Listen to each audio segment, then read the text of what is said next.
سلام و درود به همگی. ایشالله حال دل همتون خوب بوده باشه. تو این برنامه آموزشی میخوام پای آلبالو رو به شما آموزش بدم.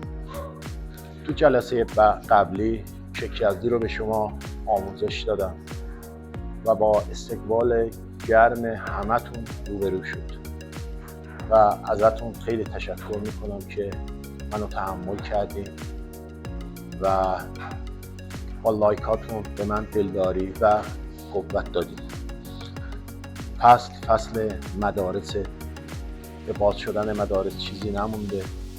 به خاطر همین میخوام آموزشی رو به شما بدم که حداقل خانم‌های خونه‌دار و خانم‌هایی که آینده های مملکت رو دارن میخوان روانه مدرسه بکنن و تغذیه سالمی به دست بچه‌های خودشون بدن، به شما آموزش بدن.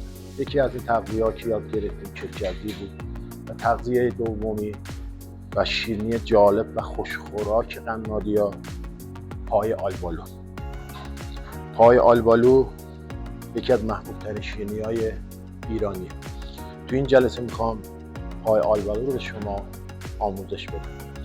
بریم که با هم شروع کنیم. ابتدا سفیده رو داخل دستگاه میریزیم.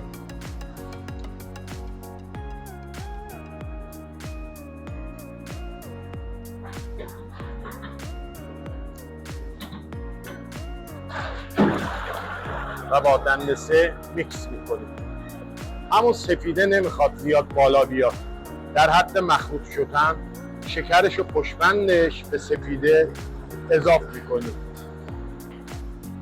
یعنی تعداد دورایی که میزانه خیلی کمتره. پشتبندش نارگیلش رو بهش اضافه میکنیم.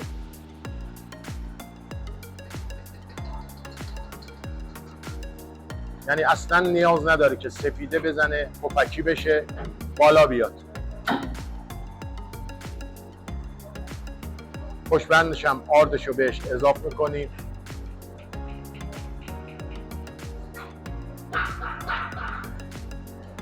بعد شربت بهش دوباره اضافه میکنیم. تمامی وسایلش داخل میکسل مخلوط میشه.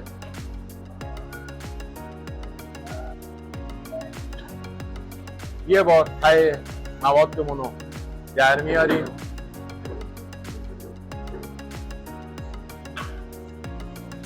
تا قشنگ موادمون زیر و رو بشه، با هم مخلوط بشه.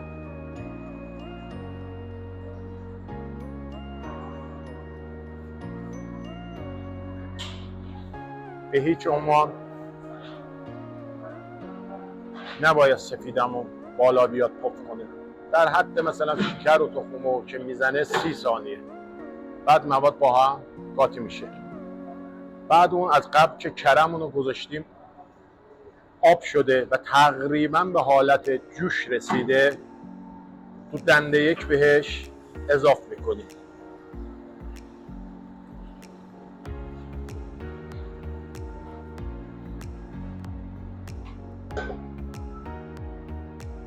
موادمون تقریبا آماده است.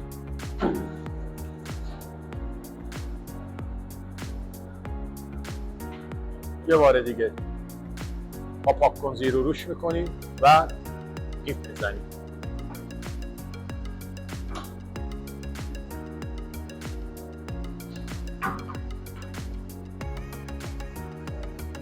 مایه‌مون رو دوستان داخل یه گیب که ماسوره ریز و کوچیکی داره میریزیم. نصف قالبامون رو نصفه میزنیم و بعد روشون آلبالو میریزیم. قالبایی که استفاده میکنیم قالبای سلفونی نسوزه که هم نچسبه هم نسوزه. شما هر نوع قالبی که دوست داشته باشین میتونید استفاده کنید.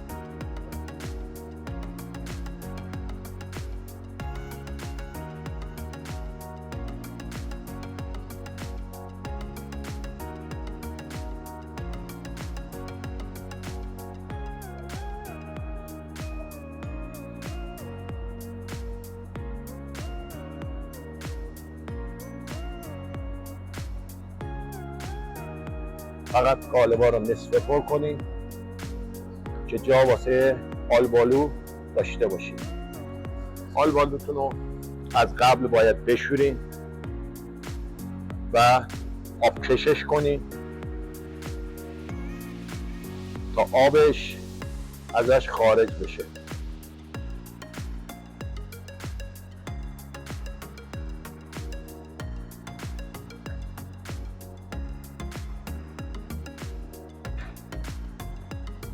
بعد آلبالوها که گذاشتیم یه دور دیگه روی آلبالوها مایمون رو میزنیم.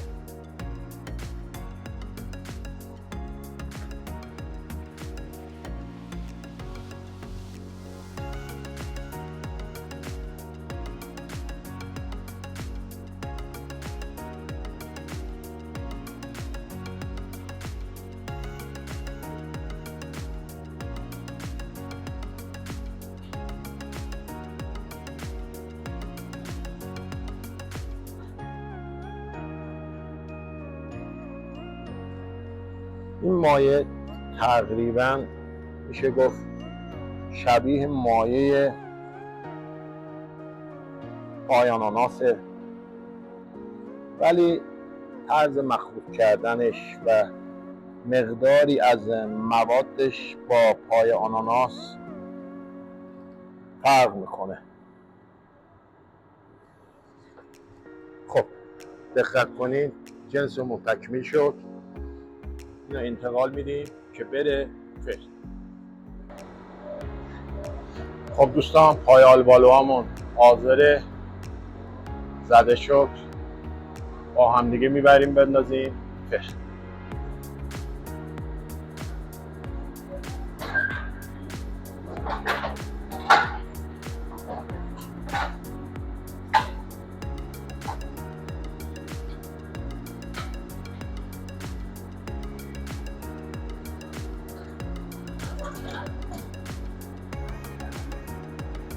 درجه فرن 190 22 دقیقه حدوداً.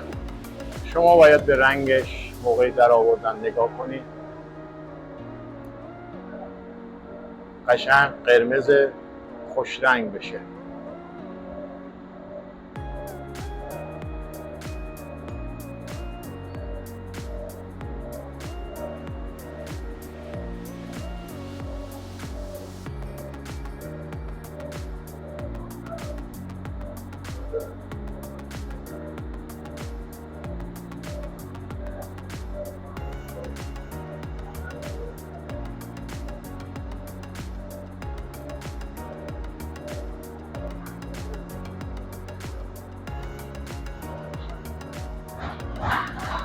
دوستان، پای آلبالوهامون در حال پخته، نم نم داره رنگ میگیره و هلوش 4-5 دقیقه از زمان پختش باقی مونده.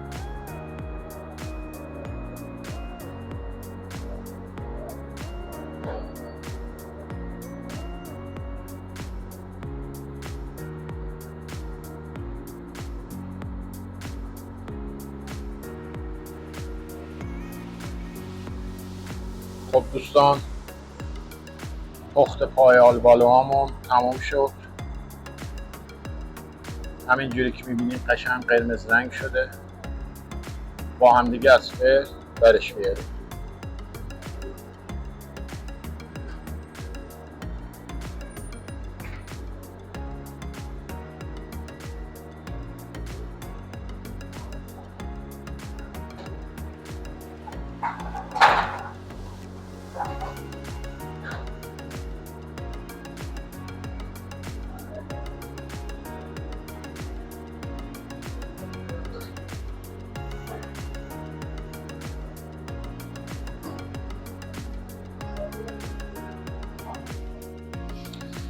خب دوستان، جنس همون از فرن در اومد، چیده شد. امیدوارم که این ویدیو هم باب میل شما قرار گرفته باشه. اینم نتیجه کارمونه که با هم میبینی پای آلبالو. شما اینا رو تو ویدیو که دیدین مشاهده کردین ما تو قالب‌های سیلیکونی زدیم که هم نچسبه هم نسوزه. شما میتونید با هر نوع قالبی که مورد دلخواه خودتونه این شیرینی مورد نظرتون رو تو خونه و تو کارگاه بزنید، ولی اگه قالب آهنی داشته باشین یا باید چربش کنید که بهش نچسبه و یا از کپسول استفاده کنید که موقع که میخواین میل بفرمایید کپسولش کنده بشه. شیرینی سالم، کره‌ای هم که تو این استفاده کردیم کره نیوزلندی بود و خیلی شیرینی راحتی بود تقریبا.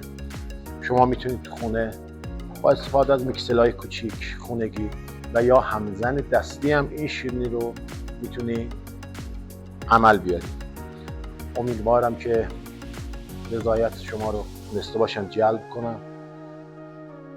اگه قابل میلتون بود لایک و کامنت یادتون نره و کانال ما رو طبق معمول به رفیقامون به دیگر آشناهایمون که علاقه به رشته قنادی دارن معرفی کنیم و اونایی که تازه به جمع ما پیوستن دکمه سابسکرایب رو حتما بزنن تا از برنامه‌های آموزشی ما اطلاع پیدا کنن. تو این فصل مدارس سعی میکنم یه نون زنجبیلی هم مابین اینا من به شما آموزش بدم که واسه عزیزایمون که تو مدرسه هستن تغذیه سالمی باشه که صبح به صبح عصر به عصر تو کیفشون به مدارسشون ببرن و لذتشو ببرن. بدرود تا برنامه دیگر.